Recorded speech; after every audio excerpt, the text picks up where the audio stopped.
दर्शकों ब्रेक तो बाद तुहाडा सब दा भरपूर स्वागत है। व्यूअर्स हुण असीं अपने प्रोग्राम नूं होर अगे वधांदे हां अज दे दूसरे अहम इशू दे नाल कि हुण आपां गलबात करन जा रहे हां अमरीका ते चीन बारे कि किस तरह अमरीका चीन जो टकराਅ है वो बहुत वध रहा है और अमरीका वालों होर भी इस नूं धूल दिता जा रहा है। और अज ही अमरीका ने चीन दे ह्यूस्टन टैक्सस विचले जो कौंसलेट नूं 72 घंटे विच बंद करन दा जो ऑर्डर है वो सुनाया है और इस विच चीन ने इस ते जवाबी कार्रवाई की धमकी भी दी है।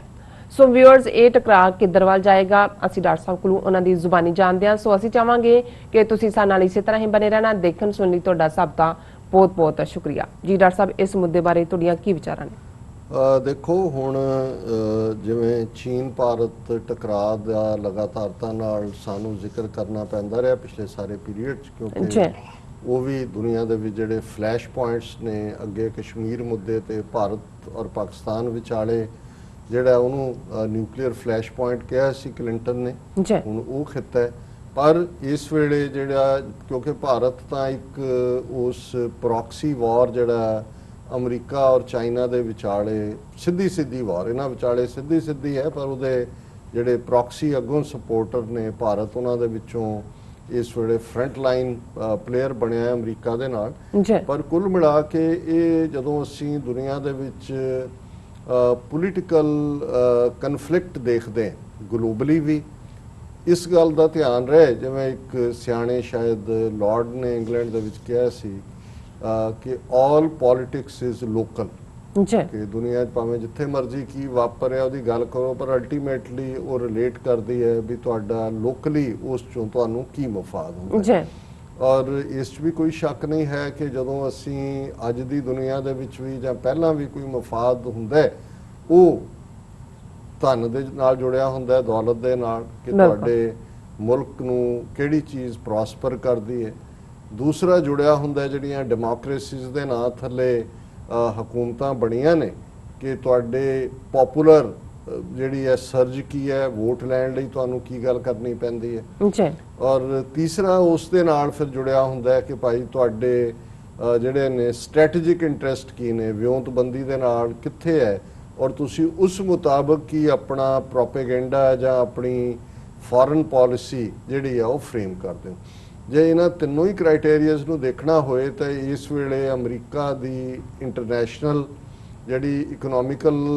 उन्होंने सर्वाइवल ऑफ द ना भी कहा जाए जिहड़े कंपीटीशन है वो चाइना है और चाइना नूं ही जिहड़ा है वो थां सिर रखण दे लई प्रेजिडेंट ट्रंप दा पिछले 4 साल दा जिहड़ा पीरीयड है वो पहला टैरिफ्स लाण दा ट्रेड डेफिसिट जिहड़ा वो घट करन दे नां थल्ले बाय अमेरिकन और अमेरिका फस्ट दी नीति और इस सारे दे नाल जुड़िया होया फिर जदों कोविड-19 आ गया फिर वुहान वायरस चाइना वायरस क्योंकि जिहड़ियां अपनियां डोमैसटिक फ्रंट्स दे उत्ते फेलियर्स भी ने उन्हां दा कोई तां तुसीं स्केप गोट लभणा और बदकिस्मती नाल इलैक्शन साल महीने 4 रह गए ने नवंबर आ गया है और जिन्ने भी क्रेडिबल ओपीनियन पोल्स ने उन्हां दे विच प्रेजिडेंट ट्रंप डबल डिजिट दे नाल यानी 10 तो ज़्यादा जे होए उन्होंने डबल डिजिट असीं कहांगे वो ट्रेल कर रहे हैं जो बाइडन दे पिछे। सो हुण इन्हां दोनां दी लाइन लगी हुई है जो बाइडन और आपसी कंपीटीशन है कि सब तो वध चीन नूं कौन दोषी ठहरांदा है। हुण जे बहुत वारे हुंदा है कि भाई ये जिहड़ा तुसीं वर्बल अब्यूज़ तां कर रहे हो और बयानबाजियां भी ग्राउंड ते तुसीं की कर रहे हो सो तुसीं अपने जिहड़ी तुहाडी डोमैसटिक क्राउड है उहनूं भी दिखाना है कि वी आर टफ। सो उहदे च असीं कल भी जिक्र कीता सी कि 11 चीनी कंपनियां दे उत्ते पाबंदी लाण दी लाइन कि जी ये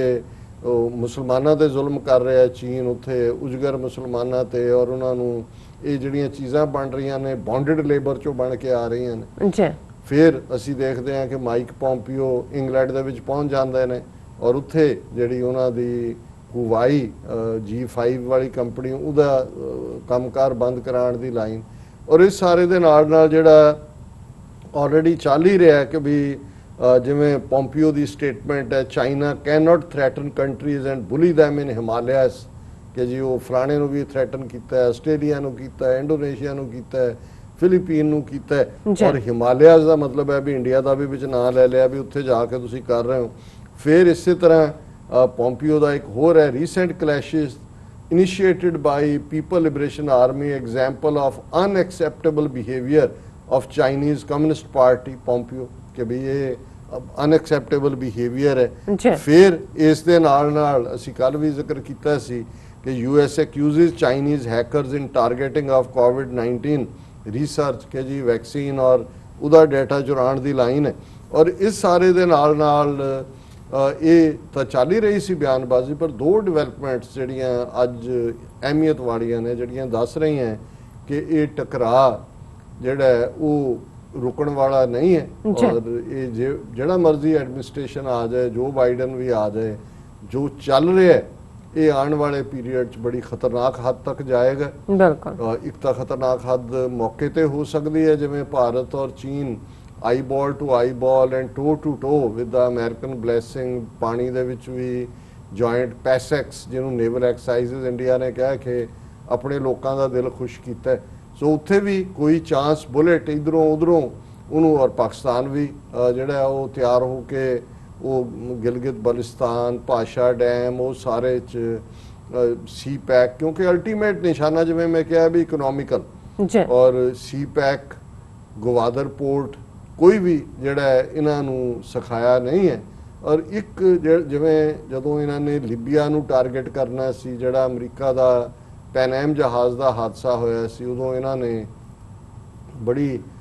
ਤੇਜ਼ੀ ਦੇ ਨਾਲ ਇੱਕ ਲਾਅ ਪਾਸ ਕੀਤਾ ਸੀ ਕਿ ਜੀ ਇੰਨੇ ਬਿਲੀਅਨ ਡਾਲਰ ਦਾ ਹਰਜਾਨਾ ਜਿਹੜੇ ਉਹਦੇ 'ਚ ਮਾਰੇ ਗਏ ਉਹਨੂੰ ਲਿਬੀਆ ਦੇ ਖਾਤੇ 'ਚ ਪਾਇਆ। ਔਰ ਗਦਾਫੀ ਨੂੰ ਕਈ ਸਾਲ ਗੋਡੇ ਰਗੜਾਉਣ ਤੋਂ ਬਾਅਦ ਉਹਨੂੰ ਪੈਸੇ ਵੀ ਲਏ, ਬਾਅਦ 'ਚ ਗਦਾਫੀ ਦਾ ਵੀ ਐਂਡ ਕੀਤਾ। ਹਾਲਾਂਕਿ ਲਿਬੀਆ 'ਚ ਹੁਣ ਕੀ ਚੱਲ ਰਿਹਾ ਸਾਹਮਣੇ ਹੈ, ਕਿਵੇਂ ਉਹਨੂੰ ਡੀਸਟੈਬਲਾਈਜ਼ ਕੀਤਾ। ਫਿਰ ਅਸੀਂ ਈਵਨ 9/11 ਦੇ ਹਵਾਲੇ ਨਾਲ ਦੇਖਦੇ ਹਾਂ ਕਿ ਇਹ ਜਿਹੜਾ ਇੱਕ ਲਾਅ ਅਮਰੀਕਾ ਦੇ ਵਿੱਚ ਉਦੋਂ ਪਾਸ ਕੀਤਾ ਗਿਆ ਸੀ,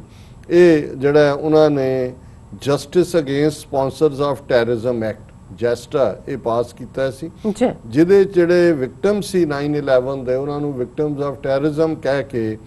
ਜਿਹੜਾ ਉਹਦੀ ਰੈਮਡੀ ਦੇ ਲਈ ਪ੍ਰਬੰਧ ਕੀਤੇ ਗਏ ਸੀ। ਹੁਣ ਜਿਹਦੀ ਅੱਜ ਜਿਹੜਾ ਜ਼ਿਕਰ ਹੈ ਸਾਰੇ ਮੀਡੀਆ 'ਚ, ਉਹ ਇਹ ਤਾਂ ਹੈ ਕਿ ਜਿਹੜੇ 5 ਕੌਂਸੂਲੇਟ ਚਾਈਨਾ ਦੇ ਅਮਰੀਕਾ 'ਚ ਨੇ, ਅਦਰ ਦੈਨ ਐਮਬੈਸੀ, ਇੱਕ ਤਾਂ ਵਾਸ਼ਿੰਗਟਨ ਡੀਸੀ ਐਮਬੈਸੀ ਹੈ, ਉਹਨਾਂ ਦੇ 5 ਵੱਡੇ ਸ਼ਹਿਰਾਂ 'ਚ ਕੌਂਸੂਲੇਟ ਨੇ, ਕੌਂਸਲ ਜਨਰਲ ਉਹਨੂੰ ਆਪਰੇਟ ਕਰਦਾ ਹੈ, ਪੂਰਾ ਡਿਪਲੋਮੈਟਿਕ ਪੂਰਾ ਉਹਨਾਂ ਦੇ ਸਟਾਫ ਹੁੰਦਾ। ਇੱਕ ਹਿਊਸਟਨ ਦੇ ਵਿੱਚ, ਟੈਕਸਾਸ ਦੇ ਵਿੱਚ ਸੀ, ਉਹਨੂੰ ਜਿਹੜਾ ਅਮਰੀਕਨ ਹਕੂਮਤ ਨੇ 72 ਘੰਟੇ ਦਾ ਨੋਟਿਸ ਦਿੱਤਾ ਹੈ ਕਿ ਭਾਈ ਇਹਨੂੰ ਬੰਦ ਕਰੋ। ਔਰ ਉਹਦੀ ਉਸ ਖਬਰ ਦਾ ਜ਼ਿਕਰ ਕਰਨ ਤੋਂ ਪਹਿਲਾਂ ਮੈਂ ਸਮਝਦਾ ਵੀ ਉਹ ਤਾਂ ਦੱਸ ਰਿਹਾ ਵੀ ਉਹ ਤਾਂ ਚਾਈਨਾ ਵੀ ਉੱਥੇ ਬੰਦ ਕਰਾ ਦੇਗਾ। ਉਹਨਾਂ ਨੇ ਆਲਰੇਡੀ ਵੁਹਾਨ ਦੇ ਵਿੱਚ ਜਿੱਥੇ ਇਹਨਾਂ ਦਾ ਕੌਂਸੂਲੇਟ ਹੈ, ਔਰ ਚਾਈਨਾ ਨੇ ਕਿਹਾ ਵੀ ਅਮਰੀਕਨ ਜ਼ਿਆਦਾ ਨੇ ਸਾਡੇ ਮੁਲਕ 'ਚ ਡਿਪਲੋਮੈਟਿਕ ਇਹਨਾਂ ਦੇ ਕੌਂਸੂਲੇਟ, ਔਰ ਅਸੀਂ ਜਵਾਬੀ ਕਾਰਵਾਈ ਕਰਾਂਗੇ। ਪਰ ਕੁੱਲ ਬਣਾ ਕੇ ਮੈਂ ਦੇਖ ਰਿਹਾ ਵੀ ਬਿਲੀਅਨਸ ਆਫ ਚਾਈਨੀਜ਼ ਜਿਹੜੇ ਇਨਵੈਸਟਮੈਂਟ ਐਜੂਕੇਸ਼ਨ ਸੈਕਟਰ 'ਚ ਹੈ, ਜਿਹਦੇ 'ਚ ਸਭ ਤੋਂ ਜ਼ਿਆਦਾ ਜਿਹੜੇ ਫੋਰਨ ਸਟੂਡੈਂਟ ਪੜ੍ਹਨ ਲਈ ਆਉਂਦੇ ਨੇ ਉਹਨਾਂ 'ਚ ਚਾਈਨੀਜ਼ ਨੇ। ਔਰ ਇਸ ਤੋਂ ਇਲਾਵਾ ਮਿਲੀਅਨਸ ਚਾਈਨੀਜ਼ ਜਿਹੜੇ ਅਮਰੀਕਨ ਸਿਟੀਜ਼ਨ ਨੇ, ਇੱਥੇ ਰਹਿੰਦੇ ਨੇ 100 ਸਾਲ ਤੋਂ। ਸੋ ਹੁਣ ਉਹਨਾਂ ਦੇ ਉੱਤੇ ਵੀ, ਕਿਉਂਕਿ ਜਿਉਂ-ਜਿਉਂ ਇਹ ਵਧੇਗਾ ਹੀਟ ਕ੍ਰਾਈਮ, ਅਸੀਂ ਤਾਂ 9/11 ਤੋਂ ਬਾਅਦ ਸਾਡਾ ਕੀ ਲਾਗਾ ਦੇਗਾ ਸੀ 9/11 ਨਾਲ, ਪਰ ਅੱਜ ਤੱਕ ਵੀ ਜਿਹੜੇ ਸਿੱਖਾਂ ਦੇ ਖਿਲਾਫ ਹੀਟ ਕ੍ਰਾਈਮ ਹੋ ਰਹੇ ਨੇ, ਮੁਸਲਮਾਨਾਂ ਨਾਲ ਜੋ ਹੋ ਰਿਹਾ ਉਹ ਤਾਂ ਸਾਹਮਣੇ ਹੀ ਹੈ ਵੀ ਕਿਸ ਹੱਦ ਤੱਕ ਹੈ। ਸੋ ਇੱਕ ਪਾਰਟ ਤਾਂ ਇਹ ਵੀ ਇਹ ਵਧੇਗਾ, ਲੇਕਿਨ ਇੱਕ ਜਿਹੜਾ ਲੌਂਗ ਟਰਮ, ਜਿਵੇਂ ਇਹਨਾਂ ਨੇ ਬਹਾਨੇ ਨਾਲ ਪਹਿਲਾਂ ਸ਼ਾਹ ਆਫ ਇਰਾਨ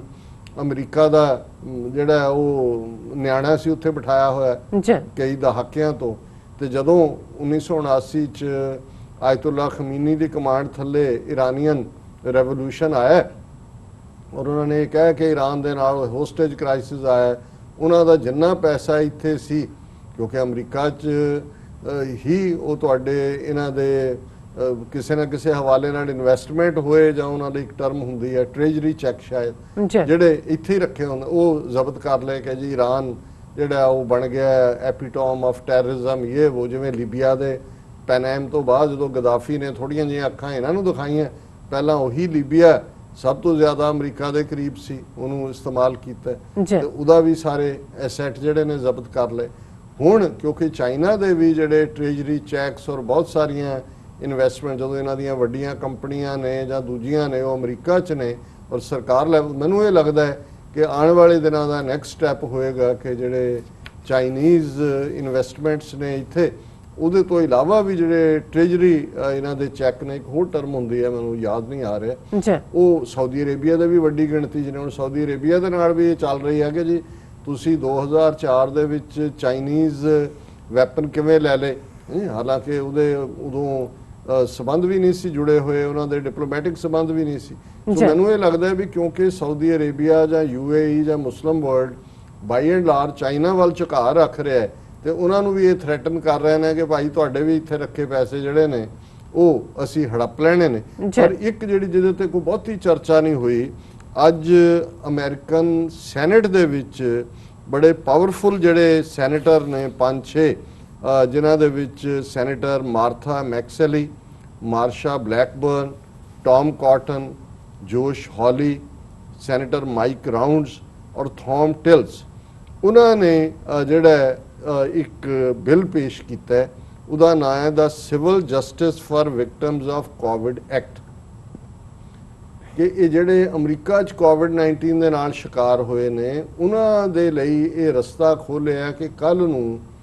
ਉਹ ਚਾਈਨਾ ਦੇ ਉੱਤੇ ਸੂਹ ਕਰ ਸਕਣਗੇ ਕਿ ਜੀ ਤੁਹਾਡੀ ਵਾਇਰਸ ਦੀ ਵਜ੍ਹਾ ਕਰਕੇ ਅਸੀਂ ਸਫਰ ਕੀਤਾ। ਸੋ ਜੇ ਤੁਸੀਂ ਇਹ ਸਾਰੇ ਹੀ ਰਿਪਬਲਿਕਨ ਨੇ, ਹਾਲਾਂਕਿ ਡੈਮੋਕ੍ਰੇਟ ਵੀ ਹਮਾਇਤ ਕਰਨਗੇ,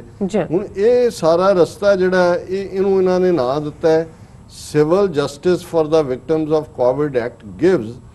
federal courts the authority to hear claim that China has caused or substantially contributed to the pandemic, ਕਿ ਇਹ ਹੁਣ ਫੈਡਰਲ ਕੋਰਟਸ ਨੂੰ ਅਥਾਰਟੀ ਦੇਣਾ ਹੈ ਕਿ ਜੀ ਚੀਨ ਨੇ ਹੀ ਇਹ ਵਾਇਰਸ ਪੈਦਾ ਕੀਤੀ ਜਾਂ ਉਹਨਾਂ ਨੇ ਪਹਿਲਾਂ ਇਨਫੋਰਮ ਨਹੀਂ ਕੀਤਾ ਇਸ ਲਈ ਅਸੀਂ ਇਹਦੇ ਤੇ ਸਫਰ ਕੀਤਾ। ਔਰ ਇਹ ਉਸੇ ਤਰ੍ਹਾਂ ਜਿਵੇਂ 2016 ਦਾ ਜਿਹੜਾ ਹੈ ਉਹ ਐਕਟ ਸੀ ਕਿ ਜੀ ਟੈਰਰਿਜ਼ਮ ਐਕਟ ਜਸਟ ਹੈ ਉਹਦੇ ਲੈਵਲ ਦੇ ਉੱਤੇ ਹੈ। ਔਰ ਉਹਦੇ ਜਿਹੜਾ ਮੈਕਸੈਲੀ ਜਿਹੜਾ ਇੱਕ ਵਨ ਆਫ ਦਾ ਸਪਾਂਸਰਸ ਹੈ ਉਹਨੇ ਕਿਹਾ Americans who have been victimized by the lies and deceits of Chinese Communist Party, to include those who lost loved ones, suffered business losses or were personally harmed due to COVID-19, deserve the opportunity to hold China accountable and to demand just compensation, Maxelli said. ਇਹ ਤਾਂ ਸਾਰੇ ਜਿਹੜੇ ਮਰ ਗਏ ਉਹ ਵੀ ਜਿਨ੍ਹਾਂ ਨੇ ਵੈਸੇ 4 ਮਹੀਨੇ ਤੋਂ 5 ਮਹੀਨੇ ਤੋਂ ਬੰਦ ਹੈ, ਉਹ ਕਹਿਣ ਜੀ ਸਾਡੇ ਤਾਂ ਇੰਨੇ $1 ਮਿਲੀਅਨ ਦਾ ਬਿਜ਼ਨਸ ਨੁਕਸਾਨ ਹੋਇਆ ਕਿਉਂਕਿ ਵਾਇਰਸ ਚਾਈਨਾ ਤੋਂ ਆਈ ਹੈ ਔਰ ਅਸੀਂ ਚਾਈਨਾ ਨੂੰ ਸੂ ਕਰਦੇ ਹਾਂ। ਸੋ ਇਹ ਉਹਨਾਂ ਨੇ ਇੰਨਾ ਵੱਡਾ ਪੈਂਡੋਰਾਸ ਬਾਕਸ ਖੋਲ ਦਿੱਤਾ ਹੈ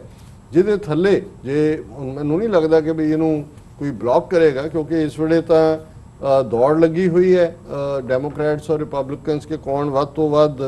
ਐਂਟਾਈ ਚਾਈਨਾ ਲਾਈਨ ਲੈਂਦਾ ਹੈ। ਔਰ ਇਸ ਬਿੱਲ ਤੋਂ ਬਾਅਦ ਜੇ ਐਕਟ ਬਣ ਜਾਂਦਾ ਹੈ ਤੇ ਤੁਸੀਂ ਇੱਥੇ ਹਜ਼ਾਰਾਂ ਮੁਕਦਮੇ ਦੇਖੋਗੇ, ਉਹ ਤਾਂ ਸਾਰੇ ਅਮਰੀਕਨ ਜਿਹੜਾ ਦੁਨੀਆ ਦੀ ਤੀਸਰੀ ਵੱਡੀ ਪੋਪੂਲੇਸ਼ਨ ਹੈ, ਜੇ 1,45,000 ਅਮਰੀਕਨ ਮਰਿਆ ਹੈ, 4 ਮਿਲੀਅਨ ਤੋਂ ਜ਼ਿਆਦਾ ਕੇਸਿਸ ਨੇ ਤੇ ਬਿਜ਼ਨਸਿਸ ਦੂਸਰੇ ਲਾਸਿਸ, ਉਹ ਤਾਂ ਚਾਈਨਾ ਨੂੰ ਕੰਗਾਲ ਕਰਨ ਤੱਕ ਜਾਣਗੇ ਸੂ ਕਰਕੇ ਕਿ ਵੀ ਲਿਆਓ ਪੈਸੇ। ਔਰ ਇਹ ਜਿਹੜਾ ਇਸ ਦੇ ਨਾਲ ਨਾਲ ਜਿਹੜੀ ਹਿਊਸਟਨ ਦੇ ਵਿੱਚ ਕਾਰਵਾਈ ਹੈ ਇਹ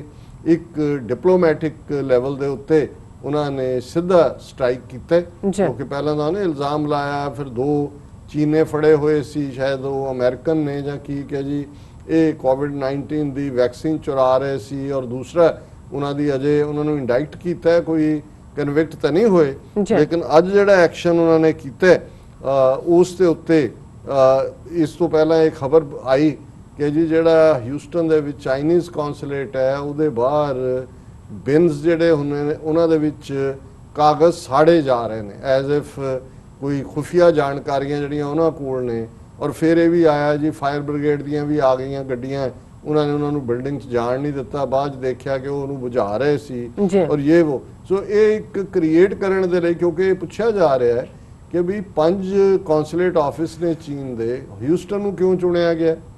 ਜੇ ਤੁਸੀਂ ਅਦਰਵਾਈਜ਼ ਹੀ ਹੁਣ ਜਿਵੇਂ ਭਾਰਤ ਪਾਕਿਸਤਾਨ ਦੇ ਵਿੱਚ ਕਸ਼ਮੀਰ ਦੇ ਮੁੱਦੇ ਤੇ ਜਦੋਂ 5 ਅਗਸਤ ਨੂੰ ਇਹਨਾਂ ਨੇ ਆਈਨੀ ਗੁੰਡਾਗਰਦੀ ਕੀਤੀ ਔਰ ਕਸ਼ਮੀਰ ਦਾ ਸਟੇਟਸ ਖਤਮ ਕੀਤਾ, ਪਾਕਿਸਤਾਨ ਨੇ ਜਿਹੜਾ ਉਹ ਹਾਈ ਕਮਿਸ਼ਨ ਲੈਵਲ ਲੋਅਰ ਕਰ ਦਿੱਤਾ, ਡਿਪਲੋਮੈਟਿਕ ਪ੍ਰੋਟੋਕੋਲ, ਵਪਾਰ ਬੰਦ ਕਰ ਦਿੱਤਾ ਵੀ ਤੁਸੀਂ ਉਸ ਲੈਵਲ ਤੇ ਕਰੋ। ਹੁਣ ਹਿਊਸਟਨ 'ਚ ਟਾਰਗੇਟ ਕਰਨ, ਪਰ ਉਹਦੇ 'ਚ ਵੀ ਉਹਨਾਂ ਨੇ ਉਹਦਾ ਇੱਕ ਇਹ ਬਣਾਇਆ ਕਿ ਜੀ ਕਿਵੇਂ ਪੇਪਰ ਇਨ ਬਿਨਸ ਇਨ ਦਾ ਹਿਊਸਟਨ ਬਿਲਡਿੰਗਸ ਕੋਰਟਯਾਰਡ ਜਿਹੜੇ ਨੇ ਅਨਆਇਡੈਂਟੀਫਾਈਡ ਇੰਡੀਵਿਜੂਅਲ, ਉਹਨਾਂ ਨੇ ਕੋਈ ਉੱਤੇ ਬੁਰਕੇ ਪਾਏ ਹੋਏ ਸੀ ਲੇਕਿਨ ਮਤਲਬ ਇਹ ਇੱਕ ਨੈਰੇਟਿਵ ਬਣਾਉਣ ਦੇ ਲਈ ਔਰ ਉਹਦੇ ਜਿਹੜਾ ਯੂਐਸ ਡਿਪਾਰਟਮੈਂਟ ਆਫ ਜਸਟਿਸ ਹੈ ਉਹਨਾਂ ਨੇ ਜਿਹੜੇ ਮੈਂ ਦੋ ਹੈਕਰਸ ਦੀ ਗੱਲ ਕੀਤੀ ਉਹਨਾਂ ਨੇ they have accused China of sponsoring hackers who had been targeting labs developing COVID-19 vaccines ਔਰ ਇਹ ਜਿਹੜਾ ਉਹਨਾਂ ਨੇ ਕਿਹਾ ਜੀ ਤੁਸੀਂ ਅਮਰੀਕਨ ਕੰਪਨੀਆਂ ਤੇ ਸਪਾਈ ਕਰ ਰਹੇ ਸੀ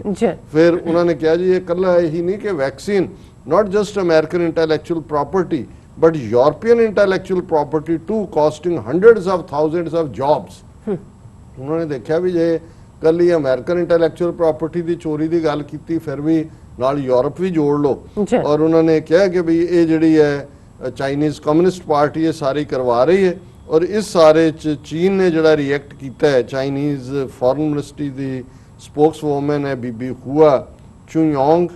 ਉਹਨੇ ਇਹ ਕਿਹਾ ਕਿ ਵੀ ਇਹ ਅਨਬਿਲੀਵੇਬਲੀ ਰਿਡੀਕੁਲਸ ਇਹ ਜਿਹੜਾ ਚਾਰਜ ਲਾਇਆ ਇਹ ਯਕੀਨ ਨਹੀਂ ਕੀਤਾ ਜਾ ਸਕਦਾ ਕਿ ਇਦਾਂ ਦਾ ਹਾਸੋਹੀਣਾ ਜਿਹੜਾ ਇਹ ਚਾਰਜ ਵੀ ਲਾ ਸਕਦੇ ਨੇ ਉਹਨਾਂ ਨੇ ਕਿਹਾ ਕਿ ਵੀ ਇਹ reverse this erroneous decision otherwise China would react with firm counter measure ਇਹਨੂੰ ਵਾਪਸ ਲਓ ਅਦਰਵਾਈਜ਼ ਅਸੀਂ ਇਹਦੇ ਤੇ ਜਵਾਬੀ ਕਾਰਵਾਈ ਕਰਾਂਗੇ ਉਹਨਾਂ ਨੇ ਕਿਹਾ while Chinese diplomats are promoting mutual understanding and friendship the US embassy in China publicly attacks China's political system ਕਿ ਵੀ ਅਸੀਂ ਅਜੇ ਵੀ ਮਰਿਆਦਾ ਦੇ ਵਿੱਚ ਹੈ ਅਸੀਂ ਡਿਪਲੋਮੇਸੀ ਨਾਲ ਗੱਲ ਕਰ ਰਹੇ ਹਾਂ ਔਰ ਤੁਹਾਡੀ ਜਿਹੜੀ ਐਮਬੈਸੀ ਇੱਥੇ ਵੀ ਹੈ ਬੀਜਿੰਗ ਦੇ ਵਿੱਚ ਤੁਸੀਂ ਪੂਰਾ ਐਂਟਾਈ ਚਾਈਨਾ ਕੀਤੀ ਹੋਈ ਹੈ ਔਰ ਉਹਨਾਂ ਨੇ ਕਿਹਾ ਕਿ ਵੀ ਇਹ ਤੁਹਾਡਾ ਨਤੀਜਾ as a result of smears and hatred fanned up by US government the Chinese embassy has received bomb and death threats ਕਿ ਸਾਡੀ ਐਮਬੈਸੀ ਨੂੰ ਜਿਹੜਾ ਉਹ ਧਮਕੀਆਂ ਮਿਲ ਰਹੀਆਂ ਨੇ ਮਾਰਨ ਦੀਆਂ ਬੰਬ ਨਾਲ ਉਡਾਉਣ ਦੀਆਂ ਔਰ ਇਹ ਜਿਹੜਾ ਸਾਰਿਆਂ 'ਚ ਇਸ ਦਾ ਨਤੀਜਾ ਜਿਵੇਂ ਅਸੀਂ ਇਹ ਦੇਖ ਰਹੇ ਹਾਂ ਕਿ ਜਿਹਨੂੰ ਕਹਿੰਦੇ ਆ ਕਿ ਸਪਾਇਰਲਿੰਗ ਆਊਟ ਆਫ ਕੰਟਰੋਲ ਇਵੇਂ ਲੱਗ ਰਿਹਾ ਕਿ ਵੀ ਇਹ ਗੇਮ ਤਾਂ ਜਿਵੇਂ ਮੈਂ ਕਿਹਾ ਵੀ ਆਲ ਪੋਲਿਟਿਕਸ ਇਜ਼ ਲੋਕਲ ਕਾਫੀ ਕੁਝ ਫੋਕਸ ਨਵੰਬਰ ਚੋਣ ਲਈ ਹੈ ਲੇਕਿਨ ਕਈ ਵਾਰੀ ਇਸ ਕਿਸਮ ਦਾ ਜਿਹੜਾ ਤੁਹਾਡਾ ਅੰਦਾਜ਼ਾ ਹੁੰਦਾ ਹੈ ਕਿ ਇਹਦੇ ਨਾਲ ਆ ਹੋ ਸਕਦਾ ਹੈ ਗੱਲ ਉਸ ਤੋਂ ਵੀ ਬਾਹਰੀ ਜਾ ਸਕਦੀ ਹੈ ਇਹ ਬਦਕਿਸਮਤੀ ਵਾਲੀ ਗੱਲ ਹੈ ਅਸੀਂ ਅਮਰੀਕਨ ਹੋਣ ਦੇ ਨਾਤੇ ਅਮਰੀਕਨ ਇਸ ਮੁਲਕ ਦੀ ਖੁਸ਼ਹਾਲੀ ਇਸ ਮੁਲਕ ਦੀ ਸੇਫਟੀ ਇਸ ਦੀ ਵੀ ਕਾਮਨਾ ਕਰਦੇ ਹਾਂ ਪਰ ਕਿਉਂਕਿ ਸਾਡੇ ਖਿੱਤੇ ਦੇ ਵਿੱਚ ਜਿਸ ਅੰਦਾਜ਼ 'ਚ ਅਮਰੀਕਾ ਨੇ ਇੰਡੀਆ ਨੂੰ ਖੜਾ ਕੀਤਾ ਹੈ ਉਸ 'ਚ ਸਾਨੂੰ ਇਹ ਲੱਗਦਾ ਹੈ ਕਿ ਭਾਈ ਜੇ ਸਾਡੀ ਕੌਮੀ ਹੋਂਦ ਉੱਥੇ ਜਾਂ ਸਾਡੀ ਈਵਨ ਪੋਲੀਟੀਕਲ ਐਗਜ਼ਿਸਟੈਂਸ ਖਾਲਿਸਤਾਨ ਮੁਲਕ ਦੇ ਤੌਰ ਤੇ ਫਿਊਚਰ ਲਈ ਹੈ ਤੇ ਉਹਦੇ 'ਚ ਸਾਡੇ ਲੋਕਲੀ ਇੰਟਰਸਟ ਵੀ ਜੁੜੇ ਹੋਏ ਨੇ ਕਿ ਭਾਈ ਇਹ ਜਿਹੜਾ ਇੰਡੀਆ ਜਿਹੜੇ ਆਪਣੇ ਵਿਦਨ ਕੰਟਰੀ ਜਿਹੜੀਆਂ ਮਾਈਨੋਰਿਟੀਜ਼ ਨੇ ਉਹਨਾਂ ਨੂੰ ਕ੍ਰਸ਼ ਕੀਤਾ ਹੈ ਨੇਬਰਸ ਨੂੰ ਬੁਲੀ ਕੀਤਾ ਹੈ ਅਸੀਂ ਨਹੀਂ ਚਾਹੁੰਦੇ ਵੀ ਆਉਣ ਵਾਲੇ ਪੀਰੀਅਡ 'ਚ ਅਮਰੀਕਾ ਦੀ ਸ਼ਹਿ ਦੇ ਉੱਥੇ ਉਸ ਕਿਸਮ ਦਾ ਮਾਹੌਲ ਬਣੇ ਕਿ ਬੇਮਤਲਬ ਜਿਹੜਾ ਉਹ ਲਾਸ ਆਫ ਲਾਈਫ ਹੋਏ ਸੋ ਸਾਡੇ ਲਈ ਇਹ ਸਿਚੁਏਸ਼ਨ ਬੜੀ ਟਾਈਟ ਰੋਪ ਵਾਕ ਵਾਲੀ ਹੈ ਪਰ ਅਸੀਂ ਜਿਵੇਂ ਸਾਡੇ ਇੱਕ ਦੋ ਜਿਹੜੇ ਹਿੰਦੂ ਦੋਸਤ ਹਿੰਦੂ ਤੋਂ ਵੀ ਮੈਂ ਕਹਾਂਗਾ ਮਜ਼ਹਬ ਨਾਲ ਤਾਂ ਮੈਂ ਨਹੀਂ ਜੋੜਦਾ ਉਹਨਾਂ ਦੇ ਨਾ ਪੱਖੀ ਕਮੈਂਟ ਹੁੰਦੇ ਨੇ ਔਰ ਉਹ ਇਹ ਕਹਿਣ ਦੀ ਕੋਸ਼ਿਸ਼ ਕਰਦੇ ਨੇ ਕਿ ਭਾਵੇਂ ਕਿ ਜਿਵੇਂ ਅਸੀਂ ਭੰਡੀ ਪ੍ਰਚਾਰ ਕਰ ਰਹੇ ਹਾਂ ਇਹ ਭੰਡੀ ਪ੍ਰਚਾਰ ਨਹੀਂ ਹੈ ਭੰਡ ਤਾਂ ਤੁਸੀਂ ਹੋ ਔਰ ਤੁਹਾਡਾ ਭੰਡਾਂ ਦਾ ਸਰਦਾਰ ਮੋਦੀ ਹੈ ਕਿ ਜਿਹਦੇ ਥੱਲੇ ਤੁਸੀਂ ਸੱਚ ਨੂੰ ਝੂਠ ਤੇ ਝੂਠ ਨੂੰ ਸੱਚ ਬਣਾ ਰਹੇ ਹੋ ਅਸੀਂ ਇੱਕ ਜਿਹੜਾ ਐਨਾਲਿਸਟ ਦੇ ਨਾਤੇ ਜਾਂ ਇੱਕ ਮੀਡੀਆ ਪਰਸਨ ਦੇ ਨਾਤੇ ਸਾਡਾ ਇਹ ਫਰਜ਼ ਹੈ ਔਰ ਜ਼ਾਹਰ ਹੈ ਐਕਟਿਵਿਜ਼ਮ ਹੈ ਅਸੀਂ ਇਸ ਸਾਰੇ ਚੋਂ ਸਿਰਫ ਅਸੀਂ ਕੋਈ ਜਰਨਲਿਜ਼ਮ ਕੋਈ ਹੋਲੀ ਕਾਊ ਨਹੀਂ ਅਸੀਂ ਮੰਨਦੇ ਕਿ ਭਾਈ ਅਸੀਂ ਜਿਹੜਾ ਉਹ ਲਾਈਨ ਦੇ ਵਿਚਾਲੇ ਹੀ ਖਲੋਣਾ ਹੈ ਸੱਚ ਨੂੰ ਸੱਚ ਨਹੀਂ ਕਹਿਣਾ ਪਰ ਫਿਰ ਵੀ ਅਸੀਂ ਇਨਸਾਨੀ ਕਦਰਾਂ ਕੀਮਤਾਂ 'ਚ ਯਕੀਨ ਰੱਖਦੇ ਹਾਂ ਇਨਸਾਨੀਅਤ ਨੂੰ ਪਿਆਰ ਕਰਦੇ ਹਾਂ ਕਿਤੇ ਵੀ ਬੇਲੋੜਾ ਖੂਨ ਡੁੱਲਣਾ ਕਿਤੇ ਵੀ ਕਿਸੇ ਬੇਗੁਨਾਹ ਦਾ ਮਾਰਿਆ ਜਾਣਾ ਔਰ ਜੰਗਾਂ ਤਾਂ ਬਰਬਾਦੀ ਦਾ ਨਾਂ ਹੁੰਦਾ ਹੈ ਜੰਗ ਜਿੱਤ ਕੇ ਵੀ ਤੁਸੀਂ ਨਹੀਂ ਜਿੱਤਦੇ ਕਿਉਂਕਿ ਉਸ ਦੇ ਵਿੱਚ ਜਿੰਨੀ ਬਰਬਾਦੀ ਹੁੰਦੀ ਹੈ ਫਿਰ ਕਈ ਨਸਲਾਂ ਔਰ ਜਿਸ ਖਿੱਤੇ 'ਚ ਹੁੰਦੀ ਹੈ ਜੋ ਸਾਡਾ ਖਿੱਤਾ ਇਸ ਵੇਲੇ ਇਹ ਬਰਬਾਦੀ ਤੋਂ ਬਿਨਾ ਇਸ ਚੋਂ ਕੁਝ ਨਹੀਂ ਨਿਕਲਦਾ ਜੀ ਡਾਕਟਰ ਸਾਹਿਬ ਤੁਹਾਡਾ ਬਹੁਤ ਬਹੁਤ ਸ਼ੁਕਰੀਆ ਸੋ ਇੱਥੇ ਲੈਣੇ ਬ੍ਰੇਕ ਵਿਊਅਰਸ ਵਿਚਾਰਾਂ ਦਾ ਸਿਲਸਿਲਾ ਇਸ ਤਰ੍ਹਾਂ ਹੀ ਚੱਲਦਾ ਰਹੇਗਾ ਮਿਲਦੇ ਹਾਂ ਛੋਟੇ ਜਿਹੇ ਬ੍ਰੇਕ ਤੋਂ ਬਾਅਦ